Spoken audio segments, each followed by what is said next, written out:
Chapter 10 Life Behind the Night Sky. Dora says, Matt, knowing that the moon bugs give people an augmented reality, I know because reality is without electronics. Do you feel the need to use your moon bug to virtually augment other realities?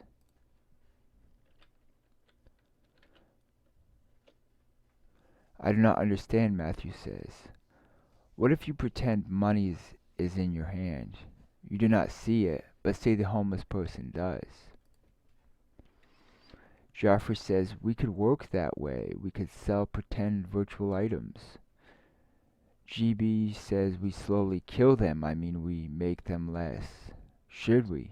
Joffrey says some person or peoples long ago called holy, did they not? I pretend to be, yet I pretend for. We could be destroying ourselves.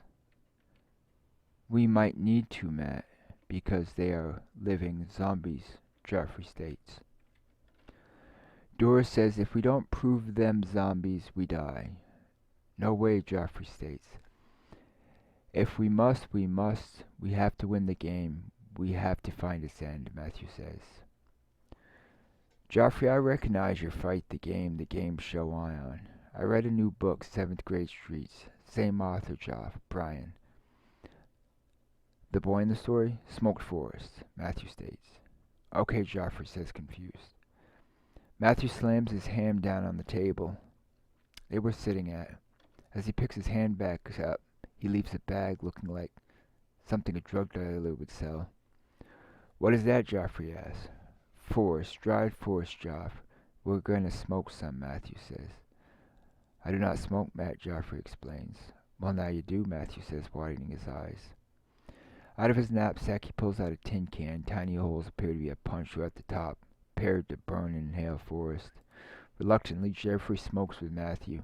Within 15 minutes, Matthew looks at Joffrey. He says, cut it out, Joff. Matthew slams his fist again on the table. He says, the only other you, Joff, to cut out is your lack of confession of something we went through. What did you do to the earth? Matthew commands Joffrey, as Joffrey is held in fear. The bee problem, the frog problem. Dora says, what did you think of my rhyme, Joffrey? You have not spoken much about it. Joffrey says, a few months ago I found a small trend channel on cable. Nightmarish pictures accompanied by spooky background music. As I gaze at each frightful picture, I begin to look past the original impression the station had on me and look at each picture for what it was. Strongly am I taken back to the year of the 90s. I remember when fields looked like that. I recall when porches looked like that. I recall when finding a lit porch in the country land and thinking to myself, I'm still alive. I reminisce to myself as the spooky background music plays, wishing I could go back in time, wondering why everything feels this virtual light. Where's the hug I know I should feel? The warmth that asked me to keep it, or the old wooden house, causing me to know their needs? Where is the vulnerable life? Where is survival? Where is the security of my strength? None of these necessities of growing evolution do I find, only the virtual light that says I have all. I begin to wonder what happened. I gaze at my tiny television as the video plays. One picture flips and then another until I think along with the picture in a field. These pictures are memories of other humans. Do you remember when the time travelers traveled, for instance? The blonde running the game show, they were not allowed to use the structure, only art. Mental images is art. I gaze at the fields, I want to go out in it, I want to run through it, I want to run away from the blackness that haunts me. You know we must escape the machine. Nightmares are a more powerful side. That is why we're out there while sleeping, because we sleep. I need the two together again. You'll die, Dora explains. No, I demand. Theory upon theory runs through my mind. few weeks ago, Dora, I was walking 20 miles back home from a psychotic break. Passed by a rough-looking trailer. Generators on. Car passes by. He sees you out here, he'll eat you. Cannot shake the image that's in my mind. He most likely would have been a good friend on the earth. I begin to wonder, did he survive Y2K? If any of my theories ever prove true, then I will use my emotions. Imagine with me for a moment. If you knew when a mass extinction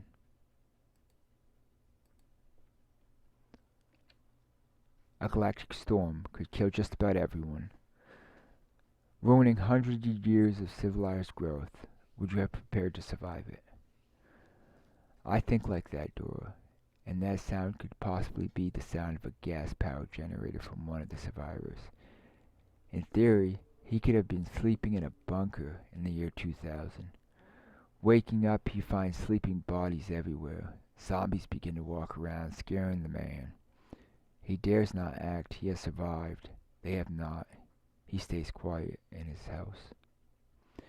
In part, bugs attached. Zombies begin to walk, an innocent. The virtual world is simply not the earth, and I can feel that. The moon ticks say to one another, let us put them in the exact location of their perception. It truly must be odd to walk into the nearest gas station prepared in love for the citizens it serves, only to find it all spoiling. People are in there, yet something in them is causing them to decay. The crickets keep them awake, yet feasting on their flesh was a harvest party. An old man stumbles into the store, apparently not noticing the levels of insects crawling around on his face, tormenting his mind. He sees by the beetles, now a zombie. The old man does not notice the tick keeping him awake in the moon, denying the universe, deemed him and most of the earth unfit, sending their growth in all directions. The man running the generator asks, can you hear me, old man? The old man appears rather okay, yet the one questioning is invisible to him. The old man picks up an outdated pastry. He walks over to the checkout counter. It appears as if he's paying for it. Yet as he pays, he does not seem to notice the amount of decay and insects running freely in and out of his mouth. The man running the generator runs back to his trailer. He closes the window and door tightly. The sunlight does not shine into his home. In theory, there are a few thousand of these generator runners in America, all looking toward one another saying, what have we done? What have we done? We are just as weak as they, except we survived to a shielded bunker. As I have previously stated, climate change was known before the year 2000, as well as a few known predictions, for instance the sun expanding, all meeting their grave in evolution. I, being a child, was forced to listen to the adults. They, the adults in school, home, and other places, mentioned a hole in the ozone layer, carbon pollution and cutting down of the rainforest, including that of the rainforest, and this for self-indulgent purposes. I, at the time growing up, thought about toilet paper and where it had come from. I believed we would overcome it. Was the same to me as overcoming the fact given to me that one day my muscles would rot and die, and the new generation would bury me or possibly even burn me. Who would have thought using something as small as toilet paper could have caused another so much pain? Or did it? The lunatic in the 90s, you may answer, or was it restraining the moon's VR, I may question. In the 90s, man has enough power to hold together what was previously stated, and anything else would be like and might still be psychotic. To do over and over, expecting another result other than that what is given is psychotic, or at least that is the definition others have given me. This lunatic would run around the earth claiming more, we can have more, without the ability to prove the statement in the eyes of the earth. He, the crazy, psychotic, or schizophrenic, would see things that no others could see, yet to them their hallucinations were very real. I do not doubt the world of the crazy, even so much as possible. What I doubt is 4 plus 4 equaling 3, And this delusion is making a small instability in what we know as math. A small amount of electricity can deliver a message. Too much electricity can start a fire. We know this fire as crazy. The world has gone mad. To the moon, Alice. I have a little device. It fits into my pocket. With it I can watch any movie, gain any knowledge, and buy anything I so desire. A crazy man says as I help my dad pile fresh cut wood. It's crazy talk, Bruce, my dad yells back towards Bruce, guarding my sensitive ears. The above in quotes is fictitious, yet I make a point. I must ask myself within the statement, did that man have a little device? Obviously he does, but does he to me? Simply because he might appear to prove he does have a little device, I must ask the question, how stable is the device to claim such a device? If a man says to use a device, bugs must eat you until you are miniature, and then you will sail to the moon where you both will live in a virtual world. In other words, computer. This does not sound like something the Earth would say, nor would my peers say. This idea is not stable for the human body to trust it, or is it? It is rather a quick, rich scheme, not just for the speaker, but also for the buyer.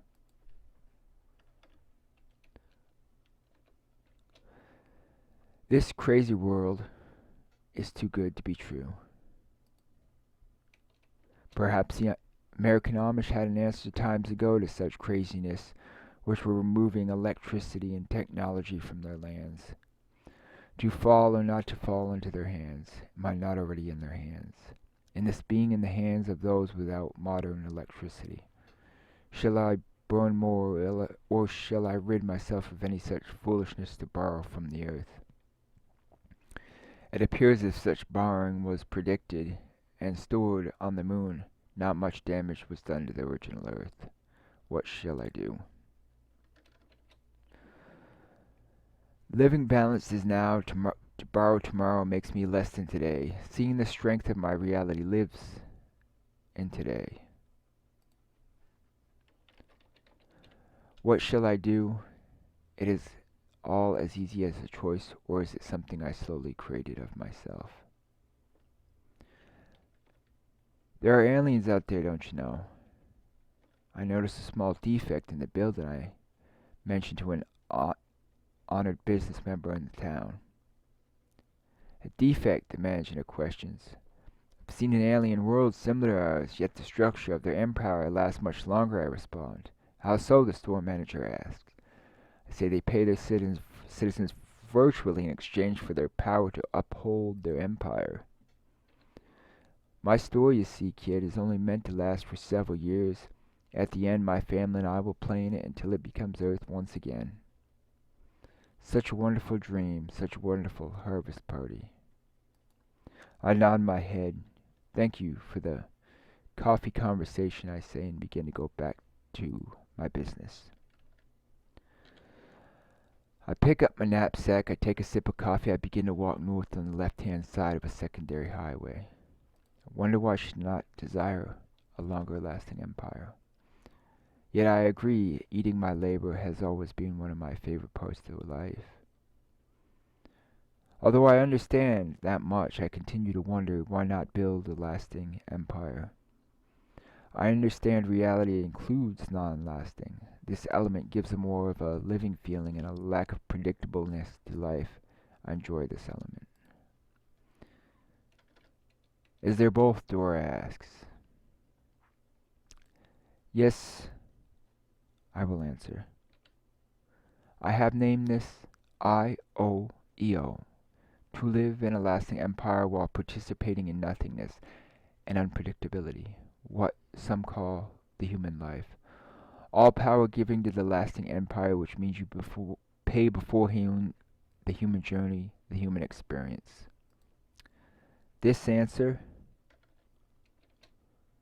who I am and thought at the moment. But IOEO will not answer a problem, thus killing the problem, making a non-answer devoid. These thoughts as they are grieve me. I have the answer to why I am alive, thus killing me, or has it? Is my harvest party now. I have not yet bought a vehicle, built a house, or given a child. Has this lasting empire robbed me of the chance to attempt to build a lasting empire now? I fear it has, so most of the time I place I-O-E-O in the back of my mind, wondering why my lack was never considered and to what point did the lack want. Why should I choose what a lasting empire has not? Why give any more thought to a lasting empire? Why not choose fire and VR in the moon? Why not choose today on the earth? Mostly because the choice is not me, but rather an intelligence I-O-E-O is. This making the choice for me, any lack must be accounted for. All judgment aside, we must pay to be less than the lasting empire. And these wonderful thoughts grieve me. Why not eat and borrow what we might have worked for, all work for the lasting empire? Is this a bee problem, or frog problem, or is this more of a lasting empire problem? You possibly cannot cause a problem for you or another, but you can beforehand pay for one. And this is our problem. Who are we destroying but the destroyer himself? If there is another reality like that of the harvest party, I will seek it out, and in doing so I must let go of I-O-E-O, even A-O-E-O. Joffrey walks into the bathroom. Moments later, Joff, did you hear that? Matt picks up his head. Joff. Matt walks over to the bathroom. He sees blood in the bathtub. Joffrey comes stumbling into the light. He picks up his bloody hands. He says, I cut the last out. It's out now. And the distance on the bridge walls appears. Why, oh why, another guy. A lie, but a lie. For which you could die, sigh. Yes, you may cry. Through it, the night fly. Time, my bitter night cry. Thank you behind the night sky, my eye. You've cured my eye. My eye on the skies. My eye on goodbyes. Thank you, it's out now. Goodbye. Yours truly, the rhyme guy. I must get my mom something special, I said as I walked through the aisles of the big box store. There's so many things I could choose from. How about this candle set? Alice said as she pointed to one of the shelves. If it's from you, she'll love it. As she was saying this, I was thinking about what I got Alice. I knew I wanted to get her something special before we went to Ryan. We would leave in 2 months. This would be our last holiday before we were citizens of Ryan. Snow was coming, and so we hurried up the selection process and agreed to settle for whatever she thought best. Your mom will love the candle set, Alice said as we were pulled onto the highway. I hope so. This will be our last holiday together as we children. These moments have to be perfect, and my mom must know. She must discover it in such a way that she will not stop us, I say. Within what seemed to be minutes, we got home and rushed into our apartment, eager to wrap presents. We had tonight to get the holidays ready before Gabriel came back from my mom's. With holiday music playing, Alice prepared dinner. I wrapped the presents. Winter Wonder played on the radio as snow began to fall. Our apartment was filled with the aroma of baked apple pie and ham. Alice was wonderful at baking. Whatever she did in the kitchen was always my favorite. I had to wonder if these moments would be always exciting, if what this spaceman offered us was not offered. They told us that we would be permanently together, separated but together, sort of like a soulmate. I wish I were there right now. I could solve some of the most important questions running through my mind. I looked down into the shopping bag and pulled out a framed painting I was given to Grandpa Jed.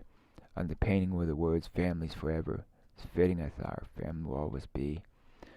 Thinking about the last visit with Grandpa, I was filled with joy. I could not wait to give this to him, but this would be the last time I would see him as a child.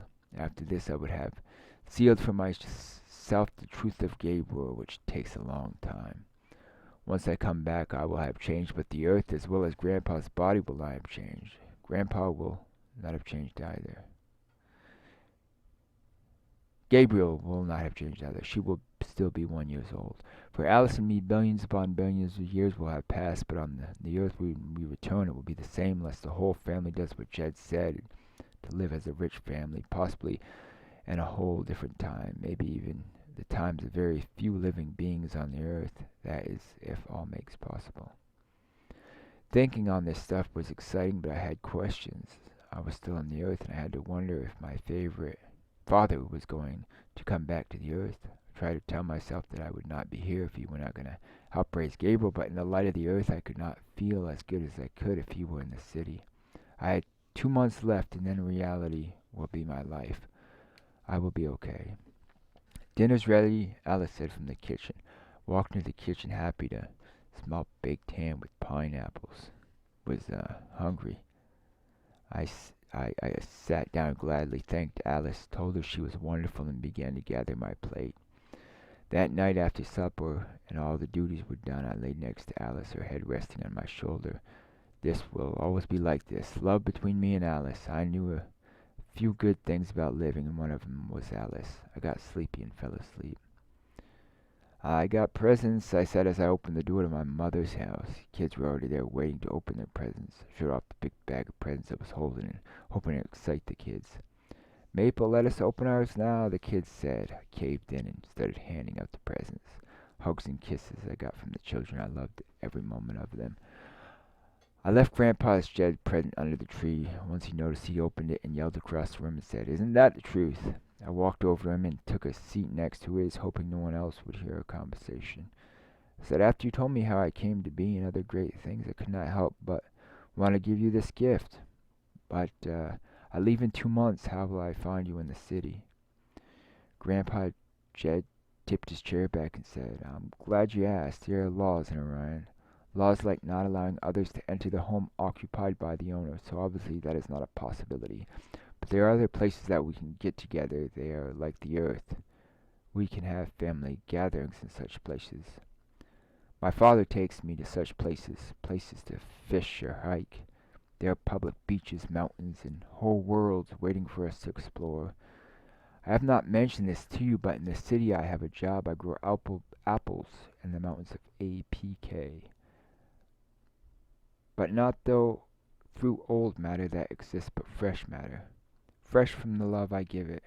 I grow some of the best apples around, or at least some say so. I go to the mountains of APK every 50 years. I ask, why do you not grow apples on your own estate instead of the mountains? If I grow them for APK, I feel like I'm part of a bigger picture, creating love for my fellow man. It is the loving thing to do. Plus, I have 200 children and want to set for them a good example. I have been in the city for a long time, more time than you can count. I bet you originally thought I was 70. Everyone who sees me on the earth thinks so. The earth does that age thing. The cavemen learned about people their own way and shared it with their surrounding environment until it appeared to be the truth of the people. If something taught you, Maple, you must get rid of that knowledge. Trillions upon trillions of years old, and everybody in the city treats me like I'm a beginner, Grandpa explained. Grandpa and I talked most of the day as the family came up to give merry greetings. Soon it was dinner, and afterwards I knew I must tell my mother my intentions and question her about her dealings with Orion.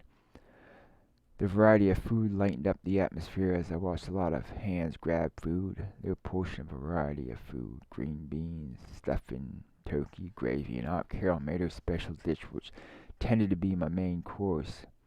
Grabbed the large spoon that sat on top of the casserole and gathered as much green bean casserole as I could fit into my plate. Holiday music sounded throughout the house, and time went by fast. Soon after most had eaten, everyone explained that they must go home. I heard, "Didn't the night fly by?" as someone walked out the door to their car. I watched as most of the people gathered their belongings and walked out the door. Aunt Carol stayed behind. She thought it good to help my mom clean. As they were doing this, Alice took over my mom's effort to clean and told her she needed to rest. My mom agreed and sat down on the living room. This is the moment I considered. We have some time now to discuss Orion. I sat down on the couch next to her, a bit nervous but anxious. The next couple of hours were going to be important. I started talking. "Mom, we never talk about certain stuff, and I want to give you it a try. My friends and I have discovered a portal, and that portal leads to a city. That would be the city the universe is made up of. The universe invited my friends and I to live there, and I had a talk with Grandpa, and he explained that he has been living there for a long time. He also mentioned that I wasn't born in a natural ray, that you found me on the living room floor. Gabriel came in a similar way, I said. My mother looked at me in shock. She struggled for words and said, "When do you plan on moving there?" "In a couple of months," I said. "I will explain it the way I lived it," she said. "When I was younger, when I was a teenager, I worked hard for a child, but in my young adult years, the doctors told me that I could not have children. I was upset and began to seek for help from the universe. Slowly, things started happening for me. Strange things that caused me to look deeper.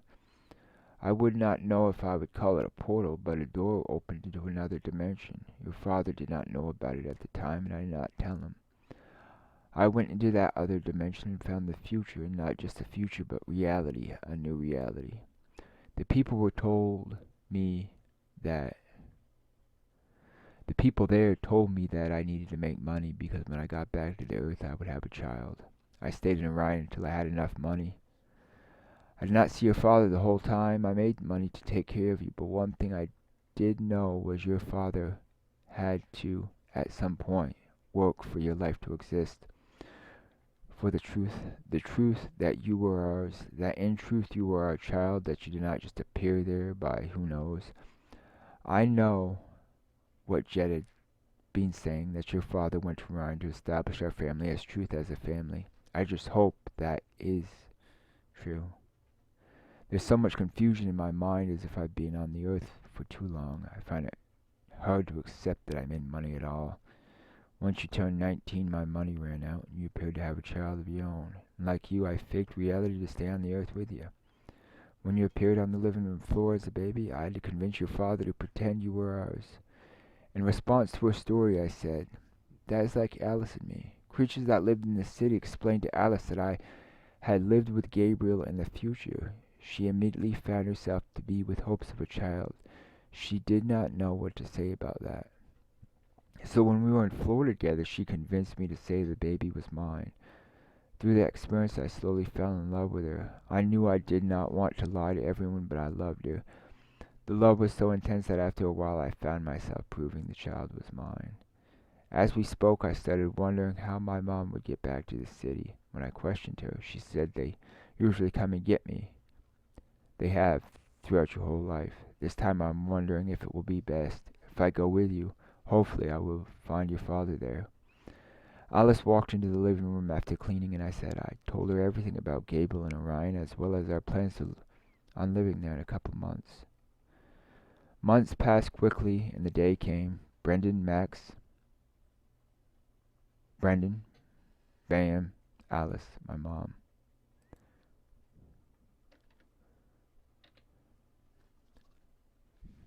Brenda, Max, Brendon, Bam, Alice, my mom, and I stood at the entrance to the portal. "Are you ready?" I said in a loud voice. We walked through the opening, and within seconds all of us were in a room surrounded by wild vegetation. In the distance we saw the spacemen walking toward us. They took us, most of us, who had never lived in Orion, who had to be physically redesigned to live on the level of cleanliness and structure required to sustain life. My mother was treated with luxury in Orion for bearing a child. The red-colored spaceman led me into a golden-built room. It appeared to be some sort of hospital. Golden, clean, and sparkly tools were throughout the room. "Come," the spaceman said, pointing to a whole huge golden sphere large enough to fit a person on the inside. Most of the sphere was hollow, but a notable structure. "The sphere will move. Hold on to the gold. There's nothing to fear," the spaceman said. With bare feet, I walked the narrow golden steps. I placed my hands on the bars of the sphere, embracing myself. The spaceman began to give a touch of charity to some of the buttons and objects in the room. The sphere began to move. My body began to feel such love and ecstasy I never thought were possible for a living being to feel. I'm being cleaned, I'm being washed. Cookies, mint, and candy filled the air. I could feel years of garbage being removed from my body. This is unbelievable. Days, my body was worked upon in absolute charity. The others had similar experiences.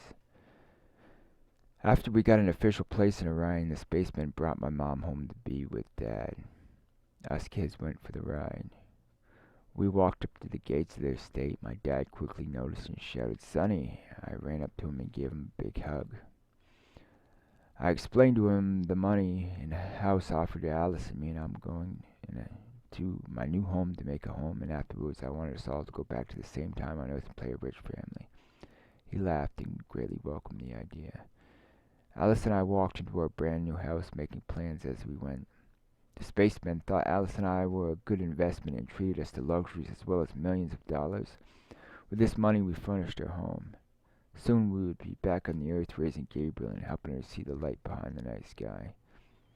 Gabriel was truly our child, Alice says, confident we will establish our life, as well as Gabriel's. Yes, Gabriel's is ours. Perhaps the spacemen, nor their city, were bad. Alex walks close to me and gives me a comfortable hug. "Love you, Maple," she says. The world behind the night sky is incredible, rich and booming with activity. I know. Creatures built a city behind the night sky. They control the world below through giant cell phone towers. They have the power over the very waves that make us, us. Mr. Ward was right. Waves coming from outer space is behind the night sky. It was behind the sky, I say to Alice. It was behind. In other words, covered. Grabbing her hand and walking to our $7 million home that resided behind the night sky. The end.